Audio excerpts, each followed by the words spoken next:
at ang pagsasaliksik sa kung sino-sino ang mga ninuno nila. Nagdudulot lang ng pagtatalo-talo ang mga bagay na ito. Hindi ito makakatulong para malaman nila ang kalooban ng Diyos. Malalaman lang natin ito sa pamagitan ng pananampalataya. Ang layunin ng utos kong ito ay magmamahalan sila. At magagawa lang nila ito kung malinis ang kanilang puso at konsensya. At kung tunay ang pananampalataya nila. May ilang tumalikod na sa mga bagay na ito at bumaling sa walang kwentang pakikipagtalo. Gusto nilang maging tagapagturo ng kautusan pero hindi naman nila nauunawaan ang mga sinasabi nila ni ang mga bagay na pilit nilang pinaniniwalaan. Alam nating mabuti ang kautusan kung ginagamit ito sa wastong paraan. Dapat nating alalahanin na hindi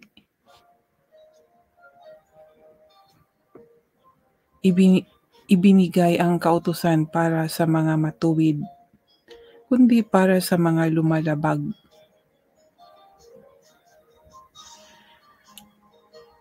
Para sa mga lumalabag sa batas, sawail, ayaw kumilala ng Diyos, makasalanan, walang hilig sa kabanalan, napastangan, pumapatay sa sariling magulang at mga mamatay tao. Ang mga kautusan ay ibinigay din para sa mga gumagawa ng sexual na imoralidad, mga nakikipagtalik sa kapwa lalaki, kidnapper, sinungaling at tumitestigo ng hindi totoo, at sa anumang sumasalungat sa tamang aral na naayon sa magandang balita ng dakila at mapagpalang Diyos. Ipinagkatiwala sa akin ang magandang balitang ito para ipahayag.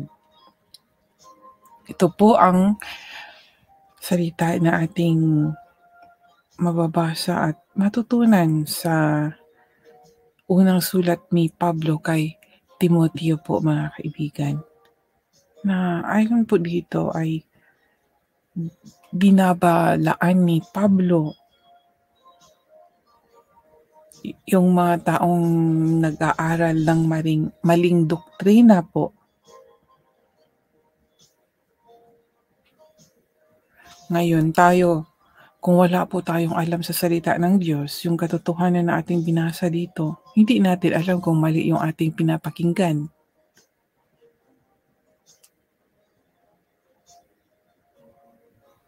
Sabi dito sa verse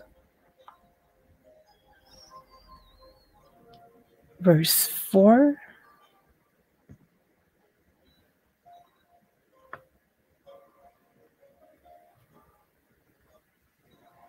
sabi sa verse 4, pagsabihan mo rin sila na huwag pag-aksayahan ng panahon ang mga walang kabuluhang alamat at ang pagsasaliksik sa kung sino-sino ang mga ninuno nila.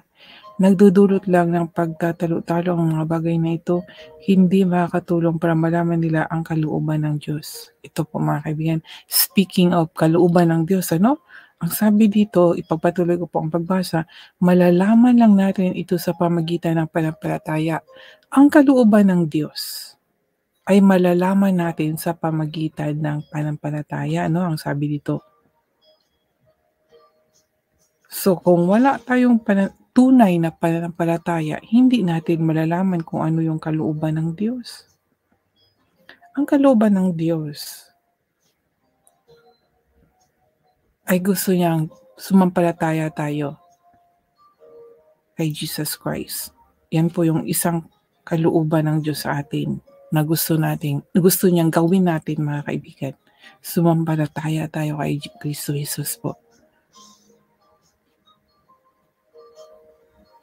Kaya nga sinabi, malalaman lang natin ito sa pamagitan ng pananampalataya. Imagine, kasi ito ang kalooban ng Diyos sumampalataya tayo kay Jesus Christ. At sabi dito sa verse 5, ang layunin ng utos kong ito ay magmahalan sila. Magmahalan po yun ang layunin. At magagawa lang nila ito kung magagawa lang natin ang pagmamahalan na magmahalan sa isa't isa kung, sabi niya, kung malinis ang kanilang puso at konsensya. Yan po mga kaibigan, kung malinis po ang ating puso at konsensya, atin itong magawa.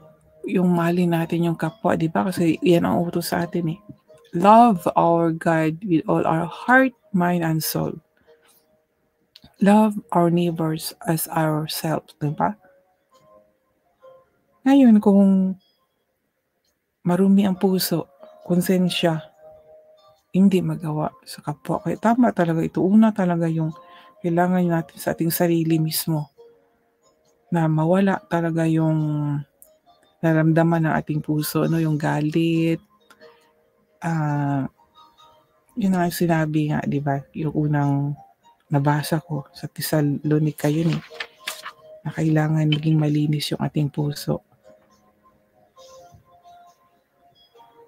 Huwag magalit, huwag mainggit. Isa yan sa mga virus yan sa ating katawan na nakadikit sa ating puso. Yung matampuhin, no? So, kailangan malinis ang ating konsensya, mga kaibigan. Nang sa ganun ay makagawa tayo ng pagmamahal. Makagawa tayo ng kabutihan. Hindi naman tayo makagawa ng kabutihan kung wala ding pagmamahal, di ba? Yung talagang tao sa puso ang paggawa, hindi yung pakitang tao.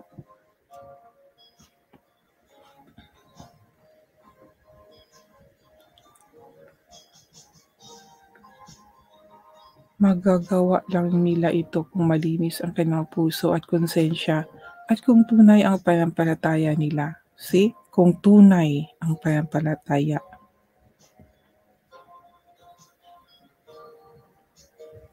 At sabi sa verse 8, alam nating mabuti ang kautusan kung ginagamit ito sa wastong paraan. Dapat nating alahanin na hindi ibinigay ang kautusan para sa mga matuwid kundi sa mga lumalabag. Yun yung 10 utos po, no? Hindi, tama naman, hindi naman yun masama. Mabuti kung yun nga, wastong paraan ang paggamit.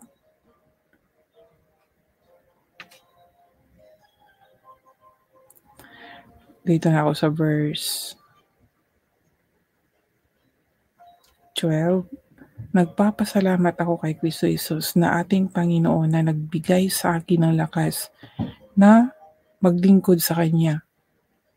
Dahil itinuturing niya akong mapagkakatiwalaan, kaya pinili niya akong maglingkod sa Kanya. Kahit na nilapastangan ko siya noong una, bukod pa riyan, inusig at nilait ko ang mga sumampalataya sa Kanya.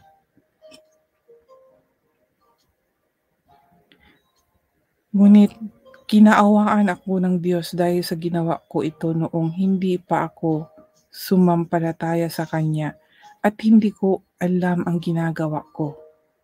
Sadyang napakalaki ng biyayang ipinagkaloob sa akin ng ating Panginoon, pati na ang pag-ibig at pananampalataya na napasa atin dahil kay Kristo Jesus.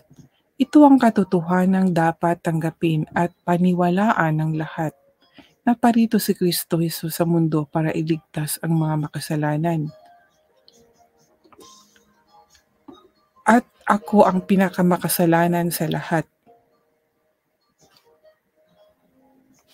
Ngunit kinaawaan ako ng Diyos para maipakita ni Hesus Kristo sa pamagitan ko kung gaano siya katiyaga sa mga makasalanan. Magsisilbing halimbawa ang ginawa ni Kristo sa akin para sa iba na sumampalataya sa Kanya na pagkakalooban niya ng buhay na walang hanggan. Purihin at dakilain magpakailanman ang Haring walang hanggan at walang kamatayan, ang di nakikita at nag-iisang Diyos. Amen. Timoteo, anak ko, ibinibilin ko sa iyo na huwag mong kalimutan ang sinabi noon ng mga propeta tungkol sa iyo, para magawa mong makipaglaban ng mabuti sa mga sumasalungat sa katotohanan. Ingatan mo ang pananampalataya mo at panatilihin mong malinis ang konsensya mo. May mga taong hindi nakinig sa konsensya nila at dahil dito sinira nila ang kanilang pananampalataya. Kabilang narito sina Hymenaeus at Alexander na ipinaubaya ko kay Satanas para maturuang huwag lumapastangan sa Diyos. Hanggang dito po yung unang kabanata sa unang sulat ni Pablo kay Timoteo, mga kaibigan. Si Pablo mismo, mga kaibigan, ay umamin na siya mismo ay inusig niya at nilait yung mga taong sumampalataya kay Kristo. Nilapastangan niya si Kristo. Sabi niya, kahit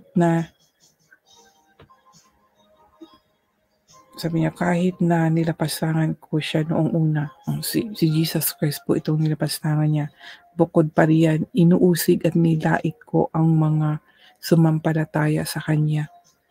Ngunit, kinaawaan ako ng Diyos dahil sa ginawa kong ito noong hindi pa ako sumampalataya sa Kanya. So, ginawa niya yon, yung iba kasi persecutor po siya, no? Siya po yung nag-persecute kay Jesus Christ at dahil sabi niya hindi pa siya sumampalataya kay Jesus Christ. Actually, kaya lang naman siya sumampalataya kay Jesus Christ dahil nung nagpakita si Jesus Christ sa kanya di ba? Simula nun, si Jesus po yung umano sa kanya tumawag. Hindi po yung siya ang lumapit or hinanap niya. Kaya amazing yung istorya po ni Paul, no? Na minsan dito sa buhay natin, tinatawag na tayo, pero hindi pinapansin. Kailangan muna may mangyayaring hindi maganda. Halimbawa, magkasakit, anumang mga paraan dyan, din doon na ma-recognize ang Diyos.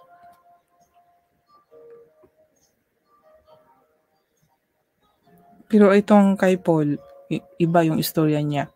Kung natandaan niyo po, mababasa natin yun sa Acts chapter 9, na yung nagpakita sa kanya si Jesus Christ, walang mukha siyang nakikita, kundi yung liwanag na araw po, na doon napasubsob siya at tumawag sa kanya na Saulo. Tapos sabi niya, sino ka, Lord? Tapos yun, ako si Jesus, ang iyong inuusig. Yun po yung istorya doon, no? Kaya mula noon, nagkaroon na siya ng pananampalataya kay Jesus Christ. Napasa kanya yung banal na espiritu ni Jesus Christ. Kaya yun, ang sinasalita niya si Jesus Christ. At maraming taong ayaw maniwala sa kanya. Kaya siya dating umuusig sa mga manampalataya kay Jesus Christ, ay siya na ngayon ang inuusig, itong si Pablo.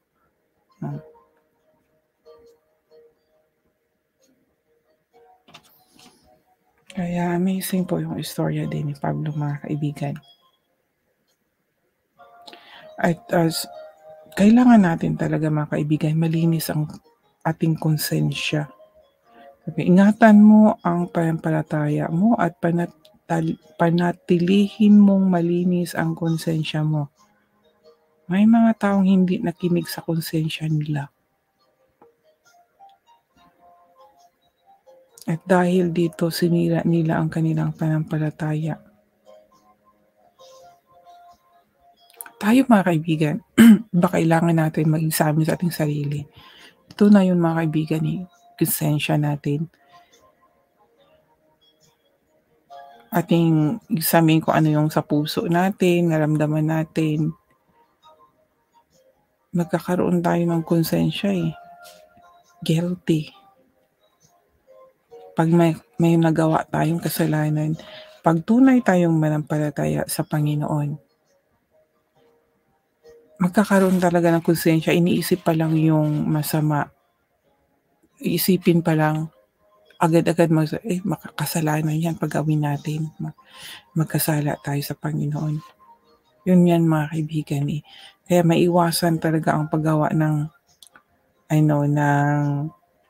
mali, ng masama. Dahil kung malinis ang ating konsensya, agad maano natin na maiwasan na hindi mabuti. Alam na natin ang mabuti at mali